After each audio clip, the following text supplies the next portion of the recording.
Bismillahirrahmanirrahim. Assalamualaikum warahmatullahi wabarakatuh. Waalaikumsalam Waalaikumsalam warahmatullahi warahmatullahi wabarakatuh. wabarakatuh. Perkenalkan, kami dari kelompok 8 Prodi Manajemen Pemasaran kelas A. Di sini kami akan menjelaskan tentang sistem ekonomi Islam dalam pendidikan agama Islam. Pertama-tama, saya Farel Zaki Wistara dengan NIM 013. Kenalkan nama aku Nabila Ayu Syabani dengan NIM 002. Perkenalkan, nama saya Ali Hardianti dengan NIM 082.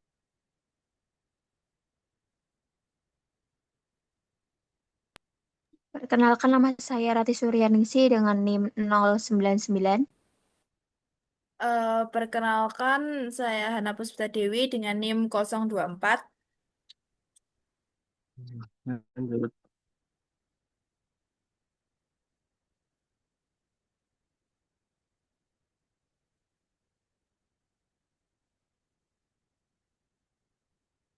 Oke, lanjut.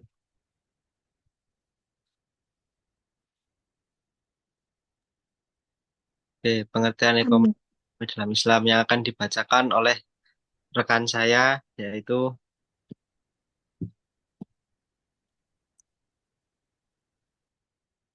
Oke, pengertian ekonomi dalam Islam.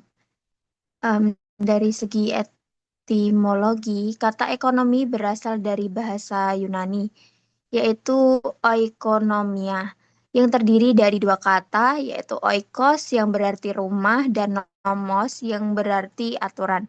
Jadi, ekonomi dapat diartikan sebagai aturan-aturan dalam menyelenggarakan kebutuhan hidup manusia dalam rumah tangga, baik rumah tangga individu maupun masyarakat.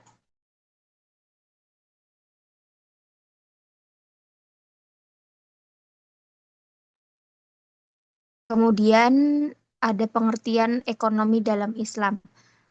Menurut beberapa ahli Islam adalah sebagai berikut. Yang pertama ada Yusuf Qaradawi, yaitu pengertian ekonomi Islam adalah ekonomi yang berdasarkan ketuhanan.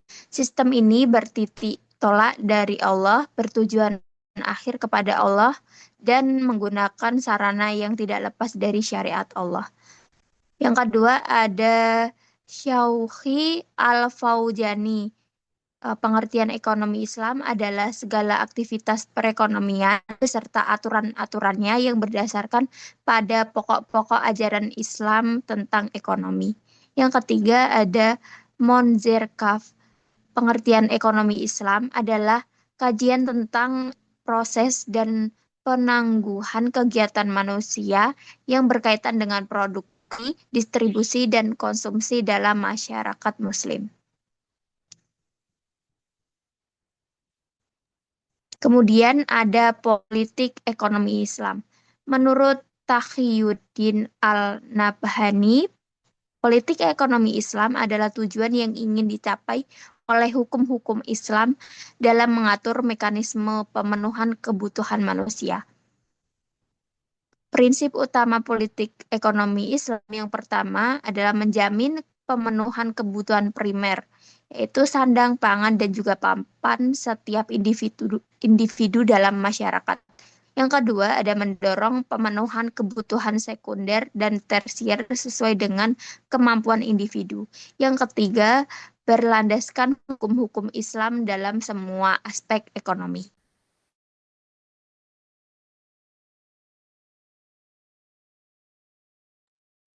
baik. Selanjutnya adalah masalah ekonomi Islam dan solusinya yang akan dibacakan oleh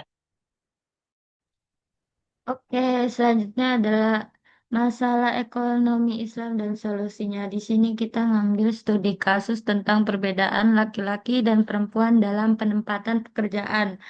Mengapa penempatan pekerjaan? Karena dalam hal pekerjaan itu termasuk kepada segi ekonomi, di mana terkadang laki-laki dan perempuan itu dibedakan secara pekerjaan. Itu bukan karena perbedaan genre atau apapun, tapi dikarenakan pertama kalau secara umum itu laki-laki dan perempuan memiliki perbedaan yang nyata dari segi fisik. Contohnya dari segi biologisnya, hormonnya, organnya itu tuh beda. Jadinya nantinya untuk ke depannya mungkin kayak dari segi kekuatan. Kalau dilihat secara realitasnya, ke- laki-laki itu lebih kuat daripada perempuan. Jadi kayak pekerjaan yang menggunakan fisik atau kekuatan itu lebih mayoritas diambil laki-laki. Tapi mungkin mungkin pekerjaan-pekerjaan yang menggunakan kecerdasan itu mayoritas diambil oleh perempuan. Itu secara umumnya. Secara Islamnya, secara teori Islam itu ada disebutkan dalam Quran Surat Al-Nisa ayat 34 seperti yang sudah terpapar. Ya teman-teman bisa dibaca sendiri. Mungkin kurang lebihnya kayak gitu aja.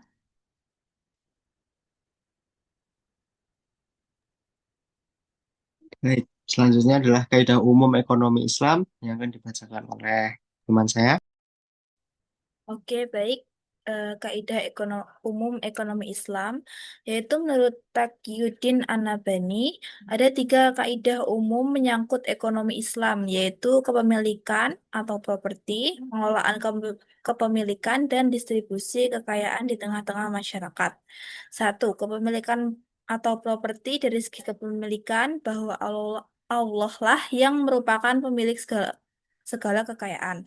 Lalu dalam kepemilikan ini terdapat kepemilikan individu atau private property, sehingga setiap orang bisa memiliki kekayaan dengan sebab-sebab atau cara-cara kepemilikan tertentu. Lanjut. Dua yaitu pengelolaan kepemilikan. Pengelolaan kepemilikan yang berhubungan dengan kepemilikan umum merupakan hak negara karena negara sebagai wakil dari umat. Ditegaskan oleh An-Nabhani bahwa syarat telah melarang negara untuk mengelola kepemilikan umum dengan cara barter atau mubadalah atau decoupling untuk orang tertentu. Nomor 3 yaitu distribusi kekayaan. Adapun tentang cara distribusi kekayaan kepada individu dilakukan dengan mengikuti ketentuan atau sebab-sebab kepemilikan serta transaksi-transaksi yang wajar. Hanya saja perbedaan individu dalam masalah kemampuan dan kebutuhan akan suatu pemenuhan bisa juga menyebabkan perbedaan distribusi kekayaan tersebut di antara mereka. Oke, selanjutnya ada perkembangan ekonomi Islam, yaitu pengaruh peradaban terhadap pemikiran ilmu ekonomi Islam. Ada peradaban Islam membentuk teori ekonomi Islam sebagai peradaban lain mempengaruhi filsafat dan ilmu pengetahuan. Terus peradaban utama antara peradaban Islam dan Barat terletak pada sumber pemikiran dan tujuan akhirnya. Itu ada lagi eh, Islamisasi ilmu pengetahuan yang bertujuan mengadaptasi ilmu tanpa menyalahi ajaran Islam. Eh, terus eh, ontologi dan aksekologi dalam ekonomi Islam itu ada ontologi.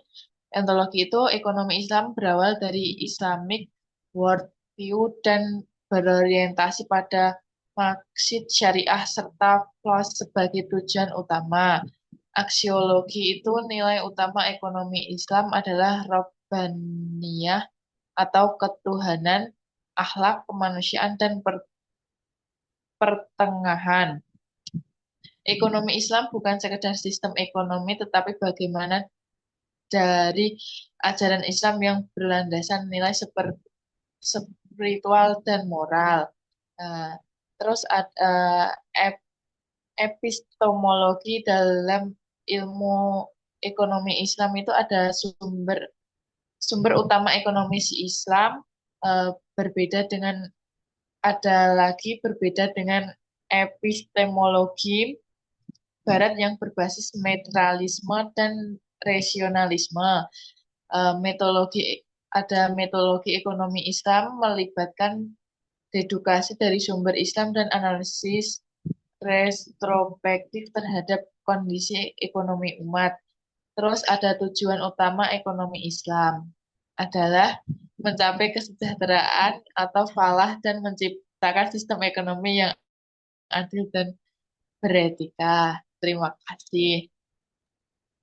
Baik, mungkin sekian dari kelompok 8. Kurang lebihnya kami mohon maaf dan terima kasih. Wabillahi taufik wal hidayah. Wassalamualaikum warahmatullahi wabarakatuh. Waalaikumsalam Waalaikumsalam warahmatullahi warahmatullahi wabarakatuh. wabarakatuh.